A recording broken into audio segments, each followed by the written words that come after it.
Yeah, I think Red Panda's throwing a fastball, and so is Brock Purdy. Watching him deal all night was insane because you don't really realize the size of Brock Purdy until you see him. He is not tall, okay? He is not tall at all. I would say what Brock Purdy's able to do is so much more impressive because of how he is built. He is built like an ox. Now, he's thick. He's obviously an incredible athlete, but there are plenty of times where he can't see a damn thing, and he is just throwing it to a spot at a time, and every time seemed to be right on the money. I mean, the Jawan Jennings touchdown was right in front of our face. It appeared as if he was throwing that late and out of bounds. Instead, perfect fingertip grab by Jawan Jennings, who's also a monster, I would like to say. Now, he was playing against a guy wearing number 43 at corner. Okay, so no offense to him, but he had a long night. Our corner certainly had a long night. But I think a lot of corners are going to have problems with the way Brock Purdy is spinning it. Don't like it's Christmas week. Okay? Yeah, we don't need to be doing that, Good Jawan. Grinching. Yeah, you're right. It was very smooth, too. Like, it was very Here you go. More we learn perfectly about executed. Psych. Yeah, it was a good sell. Jawan Jennings, he's about it for sure. But what I took away from last night, Brock Purdy is remarkable. Like, obviously, they paid him $200 million for a reason. And what that offense looks like with him at quarterback as opposed to anybody else is crazy that I was even potentially leading into a conversation that maybe Mac Jones would be a quarterback for this team going forward. He's outrageous. George Kittle, seemingly unguardable. He had an ankle late. I texted with him afterwards, said, that's cool that you were just unguardable today. And he said, I saw you. He figured, I was like, don't you start. Okay, you knew I was going to have to be there. Obviously, it's an Indianapolis Colts thing. I think we all assumed George Kittle's going to be okay. Yeah. I think he walked off the field. He's an incredibly tough guy. Watching him block and also be wide open all the time, crazy. Christian McCaffrey, does he not get tired? I don't know how this guy doesn't get tired. He's running on his coconut husk all over the place. They're giving him the ball all the time, and he's seemingly never, ever tired, and he never celebrates. It's just like literally a workhorse. Like that, he is a robot, a machine. And then you talk about 44, this super genius Juszczyk, who's a fullback. He's before every play, he's all over the place, and then it's right off his ass, whatever's happening. It's like, Trent Williams? Yeah, right. This dude's 30 yards down the field. He's a 37-year-old. It's like watching that offense, I think we forget in this particular space. They can still be the number one seed in the NFC. They lose Fred and Bosa on the defensive side. A lot of us just say, like, can't win. Salah's a genius. They got a defense that smothered Jonathan Taylor. I mean, we weren't able to run at all. 16 carries, I think, for 46 yards with a long of 7 or something like that. That is not how we're going to win any games. But we could have because Phil Rivers was out there spinning it. Phil Rivers was breaking down the defense, doing his checks. So I think if you were to ask me going into a Monday Night Football game, with the situation that we're in now, no Sauce Gardner, no Mooney, like what's going to be the downfall you think tonight? The easy answer would be the 44-year-old guy who I don't know if I like what the Indiana Knights uniform was doing for Phil Rivers. Sure. Yeah. Okay, I don't think it was. Good. He does look good. He does look fat. We saw him on the sideline. I think. Wait, I thought he was a captain yeah, for a fat second. P8. Well, everybody was a captain. I don't know. I don't think I love the C on everybody's chest, but I understand it is a cool jersey. Everybody should have it, and it's the state of Indiana on the inside of the C there, so it's a part of the There you go. design and Oh, everything okay. like that. There it is. But like Phil Rivers last night, not only was he dealing and spinning and breaking down defense, they show him on the Jumbotron. He got massive thank you, I think, for what he did in 2020 from all of us. Literally, this is the first time he ever got a real chance to experience a Lucas Oil Stadium with fans, any Colts fans at all. They put him up on the Jumbotron, and every single time it was like, hey, thank you, Phil, for doing what you're doing, and also what you did do whenever we were all trapped inside watching from afar. He also got into it. Let's go, baby, doing it all. So the fact that we lost because we couldn't get a stop, I mean, they had no punts. No punts at all. We did have a turnover, which I guess is possible in the Brock Purdy offense, especially throwing over the middle with his size. That is the tiny disadvantage. But I think everything else that Brock Purdy does is elite. I mean, it was just an elite operation watching him live in person. D, but your thoughts from watching it? Defense not able to get a stop. Phil Rivers in the offense, I think, managed. Yeah. Special teams turnover made it a shootout, I think, early for all of us. Can't have it. Your takeaway from last night? Yeah, our defense was definitely the most disappointing. You talked about the injuries that we have at corner, but, everybody's dealing with injuries at week 16. But, yeah, the San Francisco 49er offense, it was just a well-oiled machine. Brock Purdy, it seemed like he was hitting, whatever he wanted. It looked like routes on air. So you talk about Shanahan's offense, just how comfortable Brock Purdy is in it. He can make all all the throws. And then when the throw is in there, the pocket breaks down, he can break the pocket and make a throw as well. But he had matchups. He had matchups all over the place. Obviously, not many linebackers in the NFL can guard Christian McCaffrey one-on-one. Took advantage of that. George Kittle, you mentioned if he didn't get hurt, he probably was on his way to a career day, just like Brock Purdy was with 5 touchdown passes. So it was tough. They came out. Look, Phil came out, gave us a chance. First play of the game, he took a shot down the field. And we're like, okay, I like that. He sent it a message early that don't sit on everything, don't keep everything tight.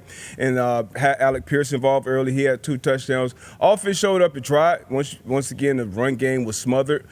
Hats off to Phillip Rivers. This is one of those things that people or us, we sit on the couch maybe a year, maybe 2, maybe 3 years after. Maybe I can get back out there and do something. To see him doing this 5 years removed from the game at 44 years old is unbelievable. His family being in the suite, that was big cool. suite, obviously. It was unfortunate huge. that we got our ass kicked like we did, man. This was a tough watch in that second half. Phil Rivers also last person out of the locker room. He was in there with Jonathan Taylor. Obviously, Jonathan Taylor has a rough night. He was talked about as an MVP earlier in the year. Yep.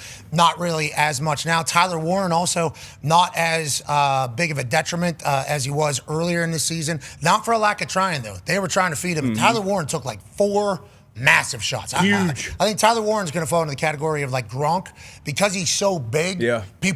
You're a lot of space for huge shots. Like Gronk used to take huge collisions, and he was so athletic and nobody really judged it. But he would be getting smacked and just continue to go. I think Tyler Warren's going to fall into that with his career. I'm excited to see how that all goes because he obviously has a lot of potential, and potential is a great word for this Niners team. I'm watching them, and I'm like, not only are they a really good football team, they can do it. What about the defense? Well, coach. Yeah, it's like they can do it. What they did, now granted, Phil Rivers had success. Yeah. So people are going to say, guy that was on a couch for 5 years had success against your defense. You don't have Bosa, you don't have Warner. They're going to hold that against them. But remember, Phil Rivers, Seattle, also potentially the number 1 seed in the NFC. Last week comes down to a 56-yard field goal. It's like the guy can still spin it, and he still understands what your defense is doing. Too. Yeah, like there's things that he's going to be able to accomplish. So I think people that are just kind of saying Phil Rivers is ass cheek, so if he's having success against you, that doesn't mean you're good. It's like I think they were able to tighten down. Remember, the thing about them was they give up the run. They give up the run. They give up the run. They were dominating us up front in the run game. I mean, Jonathan Taylor, maybe earlier in the season, would have been able to escape some of those things with maybe like a bounce out or something like that, bounce off. But there was little to nothing. I mean, there was little to nothing for Jonathan Taylor. And then on the flip side, Christian McCaffrey, this dude sees a hole, and it is cannon, actually. And he gets up and just like kicks his shoes, kicks his cleats to make sure they're tight still. And then he just walks right back to the huddle. It's not like, I just had my longest run of the year, 24 yards, which he did last night. He had the longest run of his season at 24 yards or something like that late in the game. Here it is right here off to the left. And he just doesn't even care, just gets back in there. Hey, we're going to give you the ball 100 more times. Doesn't care, just gets back in there. And he's healthy. He was unbelievable to watch live. Yeah, and it's crazy what he does in the pass game. I think he's 163 yards away from 1,000 yards receiving. He went over 1,000 yards rushing. He'd be the first player ever with multiple seasons of both 1,000 yards receiving and rushing. But they do. They have one of, if not the most complete offense in the NFL. I think the big worry to what you guys were just talking about is with how complete some of the other teams are in the NFC on offense and defense. That's where you struggle. But I mean, with the 2 games they have left, both at home, everyone's already said it this week. They can just play home games all the way through the Super Bowl, and that is a huge possibility. But the other thing that impressed me with Brock Purdy that was insane is it's almost as if he knows what his matchups are as well. Like whether it's zone or not, this one right here, like he knows, hey, Kittle's down there, and he trusts his guy over whatever linebacker or safety or corner. Yeah. Are there. And that's almost even more impressive. Like, sure, he knows his spots to throw to, but he also knows, like, yep, whoever's on my guy here, I feel like my guy's going to win. You lose one sense, you gain another. The Pest said it, John Leguizamo. He doesn't have the size, that some people have. So he has to have everything else at a very high level. Understanding a defense pre-snap is certainly one of those things. Digesting it and also knowing what the best option is for the offense that you're about to run, certainly a part of it. His command of the huddle, too. I mean, it's like... Trent Williams, post-game. That was his big takeaway. Bro, you watch him, he's like... Because obviously, Trent Williams, these dudes are all gigantic. Kittle, fucking gigantic. CMC is like an actual superhero build. Jennings, you mentioned. All of them that are big. So Purdy in that huddle, like where we're sitting at, and anytime he's thrown in the pocket, he cannot he cannot see who's getting the ball. He is just assuming, oh, buddy, because of the pre-snap read, because of what is supposed to happen, where we've worked on it so much. It's like watching him break it down. And I know the immediate comparison would be Drew Brees, but it's like Drew Brees had to be cerebral. Drew Brees had to have perfect timing. Drew Brees had to have all these things.